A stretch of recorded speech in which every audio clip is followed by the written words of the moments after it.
What's going on, guys? Tower number 9 here, and today we're going to be talking about the Double Red Sabine that I used to win a win-a-box tournament recently, and just going over how that went, going over the deck, and yeah, let's get into it. So, Double Red Sabine, I made an earlier video that was kind of theorizing about this style of build. I'm going to have a link to that in the video description below if you want to check that out. But I had a theory that if you're running a Rebel aggro deck, you want to have Target Town over ECL in order to counter Consortium Star Viper ECL combo.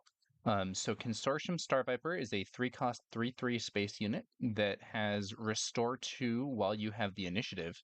And this card is not really very good, but it is a very useful counter to specifically the early game Rebel fighters, including Alliance X-Wing, Green Squadron A-Wing, Wing Leader, Red 3. These units can be really effective at pressuring the opponent in space, but the Consortium Star Viper can ambush in, take out one of those units, survive itself, take out another unit if you deploy another space unit, or even if you don't go to space to avoid the Star Viper, they can just attack your base and potentially be healing. So this is a big problem for Rebel aggression, and I've been theorizing about this and thought, okay, what I want to do is run Tarkin Town to counter it. So if you have Energy Conversion Lab of your own, you don't really have a great way to counter the Star Viper. But if you have Tarkin Town instead, they ambush, they take out your A-Wing or whatever, you use Tarkin Town and destroy their Star Viper. So I had theorized about this earlier. I'd played with an early version of the deck that did not have For a Cause I Believe in. And when it came time for the Win a Box event, I decided I was going to bring a new version. This is a version of the build that I made that does have For a Cause I Believe in to give you that extra reach. And it overall downgrades some of the other cards in the build in exchange for running more heroism. So as an example, I'm running the Rebel Pathfinder instead of Partisan Insurgent. I think Partisan Insurgent is a better card. However, Partisan Insurgent is not heroic. So For a Cause makes it so that you have an excellent reach option, and you still run the Powerhouse Aggression double aspect card. So this is the exact list. This is the Win-a-Box Double Red Sabine. I've published this list on the FabDB, and I will have a link to this in the description below as well. So this is I think it's fairly, it's fairly standard aggro type stuff, with the weird thing being basically that I'm playing it in double red and that I'm also playing For a Cause. So 3 Metal Ceremony, great buff card, very convenient. 3 Spec Force Soldier, a nice cheap unit. Remove Sentinel in some cases to allow more pressure. Heroic Sacrifice, that's kind of a reach card. Sometimes if you have to take a trade, you can do that to draw a card as well, or to do more overwhelm damage. Combos really well with K2. Benthic 2 Tubes, I mostly play this guy to be another 1-cost unit. His ability is conditionally very good, but I think I only got value from this ability like once or twice in the whole event, because your opponent should honestly be clearing this guy. And it's not as easy to use him with Sabine as it is with Leia. With Sabine, you can use her ability in order to attack with Benthic and then immediately with another unit. That's not an option. Or with Leia, you can do that. That's not an option for Sabine. Green Squadron A-Wing, one of the best early drops in the game. Sabine Wren Explosives Artist, one of the best early drops in the game. Alliance X-Wing, decent, not incredible, but another body in space. Rebel Pathfinder, decent, not incredible, another body on the ground. So of the opening plays, I ideally want to play a 2-cost unit in the opening, though if I have Spec Force Soldier and Benthic 2 Tubes, that can be good if the opponent goes to space or whatever. But I think that I most want to play A-Wing or Sabine, then X-Wing, then Pathfinder. I do consider the Pathfinder the worst of that bunch. Fighters for Freedom, this is a card that I have not liked that much in the past. It does get better when you have a higher density of red cards, which is convenient, and I actually found myself getting pretty good value out of that in this event. Red 3, a space unit that buffs your other units. Very nice, nice aggro piece. If the opponent's weak in space, this puts on a lot of pressure.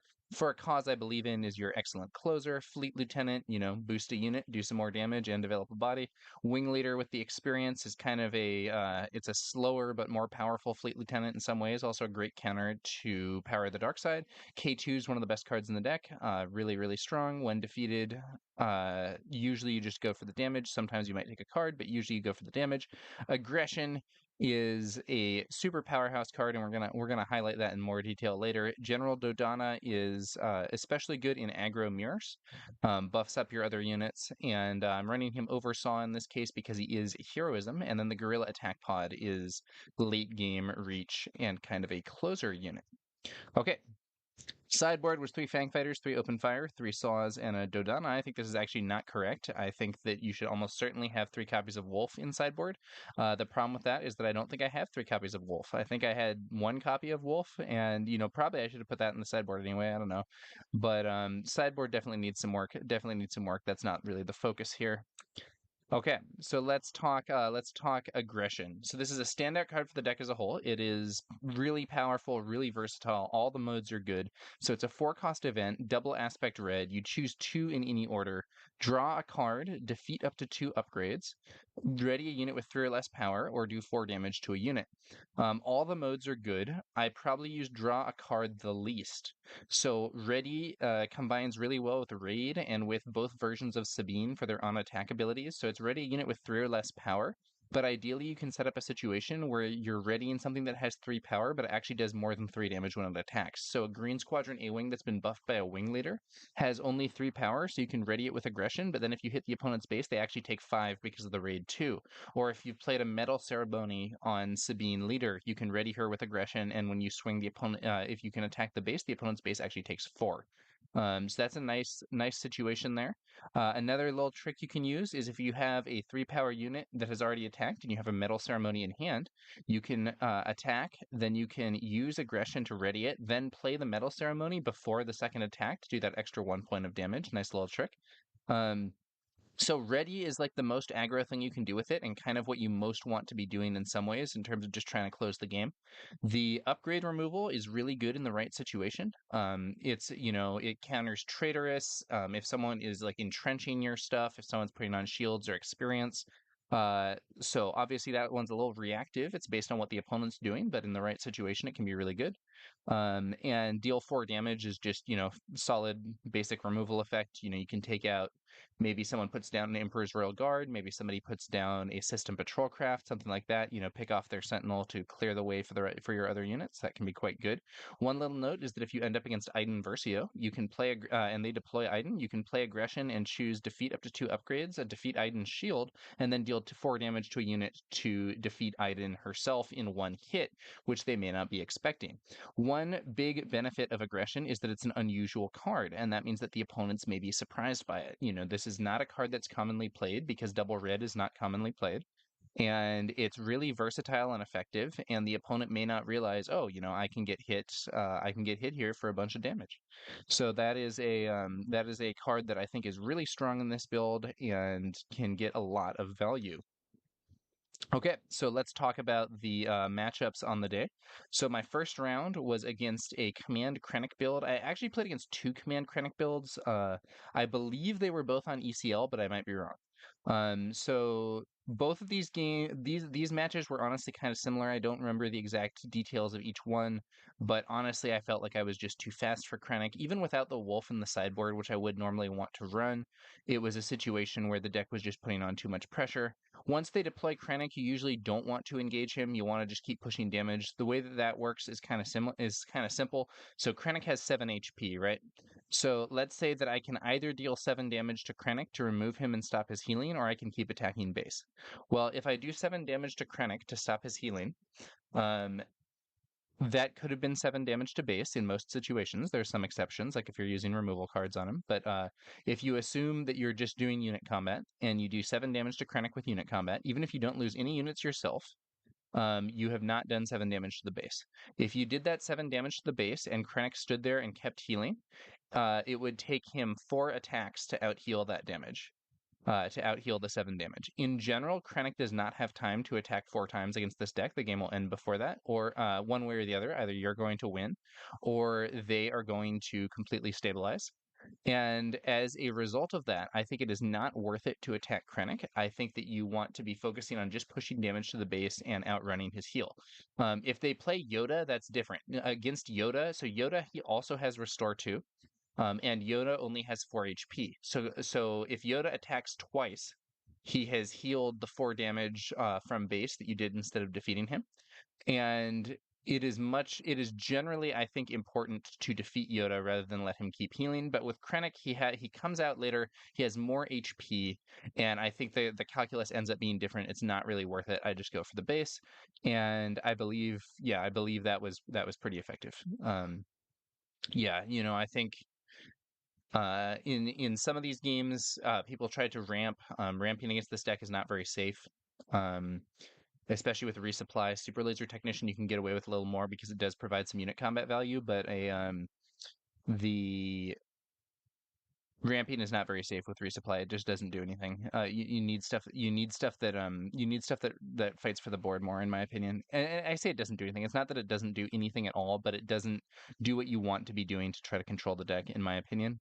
Um, yeah, so those are both wins. Round three was against Cunning Palpatine. This is a less usual build, but I know the player who runs this deck, and he's had a very good results with it locally, from what I understand. So that's a 30 HP base, Cunning Palpatine, and yeah, in those games, Palpatine is really slow, and Sabine is not really slow.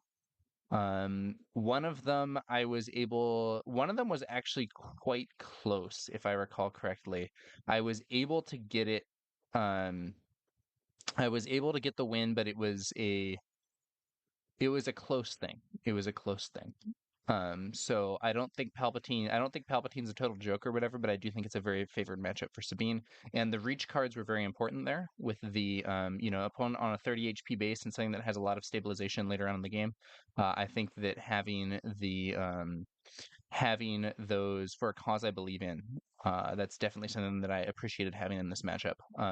One other note is that there was an interesting dynamic in one round where my opponent had, I think it was like ISB agent and then a Palpatine ping or something like that that had put an A-wing on one remaining HP, and I actually used a metal ceremony to get my A-wing from 1 HP remaining to 2 HP remaining, because and it was the only affected unit because that dodged Palpatine's ability to clear out the A-wing. And I that's an unusual use of metal ceremony, but I felt like it was really worth it because I really wanted to have that unit stay on the board and keep attacking, and I was able to get more value out of it as a result. So sometimes you might need to just dodge certain values. Um, but yeah, ended up I believe I went 2-0 in those games. And then round four was against Aggression Leia. This was I believe it was a Tarkentown Aggression Leia, and I had seen this player before at some other events. And basically this was more or less a race, and I raced faster than her. Um, I think Sabine races faster than Leia. And this player, he was a he was doing pretty well with Aggression Leia, I believe, and the aggro there can be very effective. I think he said that he had actually beaten, I think it was 2 green Bobas already, which I was like, hey, nice job. I think green Boba is a major threat to Leia. But he had beaten 2 of them at the time that we played, and yeah, in one of these games I had an interesting interaction where I closed the game by doing I think there was a situation where I could get the opponent to 2 HP, and then I played Fighters for Freedom and then Benthic and then another Benthic just to do the Fighters for Freedom pings to close things out, which was interesting. But overall, I was able to be faster. One of the games I actually had a double medal ceremony, which is really nasty. That's a lot of bonus stats. But yeah, ultimately was able to outrace. And then round five was the finals, and I ran up against Boba Green, Energy Conversion Lab, kind of the meta, as they say. And those games were interesting. The first one was not as close, but and I did get the win, and then the second one was very close. I think I won with 1 HP remaining. So, and that was a really interesting one also because I was feeling relatively confident, but I played a for a cause I believe in that actually only did 1 damage. And I think I don't remember if I had like sideboarded into having more. I don't remember if I had sideboarded into having more of my non-heroism cards or what, but it was I think it may have been the worst result I've ever had from one of those, and I was not happy about it. But I was able to get the win. Ultimately, I think I used heroic sacrifice with red three, and that game had a really interesting decision also, where I had to decide whether or not to use Sabine's ability late in one turn, and if I used it, it meant that I was going to go to 1 HP after he finished making his attacks. And if he had a shoot first, I would lose.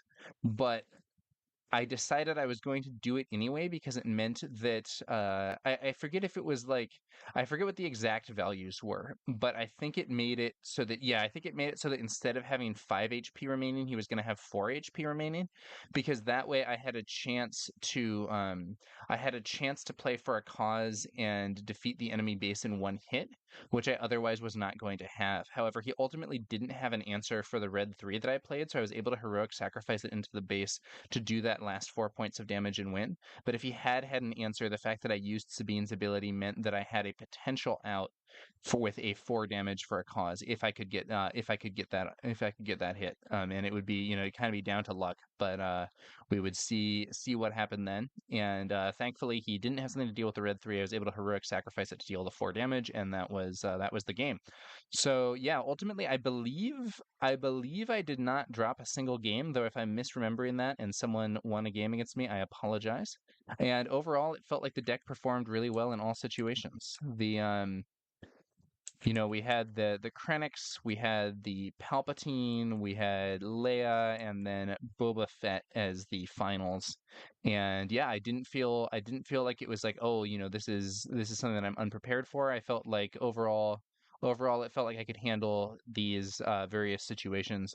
I almost had to play the finals against a yellow Sabine, which I was a little worried about because with the 30 HP base, I thought I might just get outraced in that matchup. I had not particularly tested it beforehand. I thought there was I didn't think, oh, I'm doomed. I thought, I can try and get advantage with Tarkin Town and try to get big aggression plays and so on.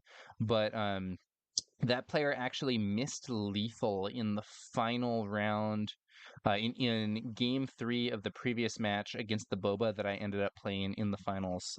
The Sabine player, I think, had lethal but missed it because it involved using Sabine's ability and he didn't see the path.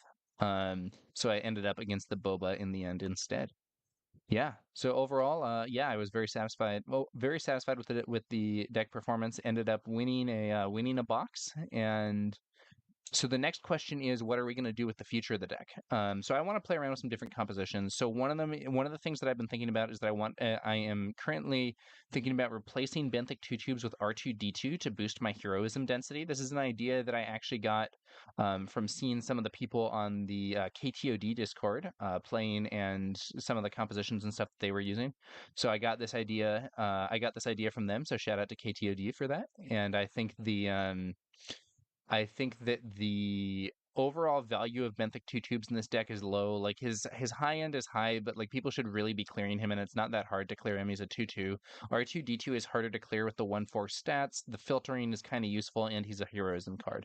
So that would put me. So if I replace benthic two tubes with R2D2 and make no other changes, then I'm at a heroism density of 47 out of 50. I may replace the 2 copies of Dodonna with 2 copies of Saw Gerrera as well. I do think Saw is a better overall card than Dodonna. The Dodonna is good for aggro mirrors. I am probably going to make that change with the 2 copies of Saw and then do some testing. I could also see myself maybe leaving Dodonna in and going to Aggression as the only non-heroic card, which of course maximizes the For a Cause I Believe in odds. I'm not going to cut Aggression because it's a crazy good card. But yeah, so I need to test more as well to refine the sideboard for different matchups. So my sideboard there was pretty bad, in my opinion. I also need to get an extra copy or two of Wolf so that I can run a 3x Wolf sideboard, which I think is useful against some of the more healing-oriented decks, most notably Vigilance decks. Of various sorts. So I think I definitely want it versus Krennic, and I think it can be useful against Iden or Luke or Chirrut or whatever as well, depending on what exactly they're running. So I would like to get Wolf in the sideboard at 3x, and then I got to think about some of the other stuff. Like Open Fire was in there in case I had to be more of the control against another aggro deck that was faster than me. So that might have been something that I would have sided in if I had ended up in that finals against Sabine Yellow, for instance. But I need to test those matchups more and see if there's a racing solution and see if there's a see if I have to actually go to that path or what exactly I should be doing. I am pretty confident that the For a Cause I Believe In version of the deck is better. I got big value out of For a Cause I Believe In this event. It was able to close out some games that I think I would have lost otherwise. I think it's just a really good card, and I think Thork was the one who was discussing this in his huge series of tier list videos.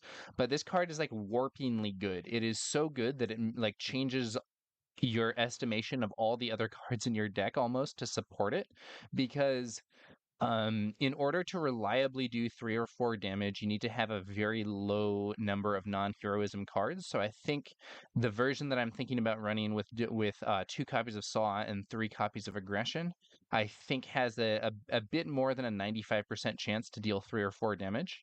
But you start losing percentages pretty fast as you include more cards. So I really don't want to go like I would consider having 6 non-heroism cards to actually be kind of pushing it. I don't really want to do that because now you're dropping below 95% on the 3 or 4 damage, and having more than 6 seems very unreliable to me in some ways.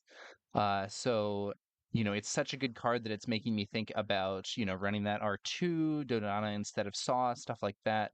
I'm going to be testing, I think, at 5 non-heroism, but I could see it potentially going further than that and maybe even going to Aggression as the only non-heroic, running 47 out of 50 heroism cards. For a Cause is a really, really, really strong card. I'm not saying it's a bad card, but it's a little annoying how it warps the entire rest of the deck with how good it is. Now, you know, we'll see what the future holds in terms of cards from other sets and so on, and whether that's going to keep being the case. I could see a world where it becomes easier to accommodate for a cause because you get more good cards that you want to run that have the heroism aspect. I could also see a world where there are some other cards that also provide reach options that aren't as limiting on your deck construction. Maybe those are going to replace for a cause. I don't really know. But yeah, I do think, at least for the time being, For a Cause I Believe In is the way that you want to go. And yeah, I was happy to play this version of it and have some good success at the event. So yeah, that's gonna about do it for this one, guys. Thanks to you all for watching, and I'm curious to hear what you think in the comments below. Do you agree with me that For a Cause is really good and the way to go for this? Do you think playing Red Sabine is crazy and I should be on green? What are your views of that and the matchups and stuff? Let me know. That's gonna do it for this one, guys. Thanks to you all for watching, and we will be back later with some more Star Wars Unlimited content. I will catch you guys later.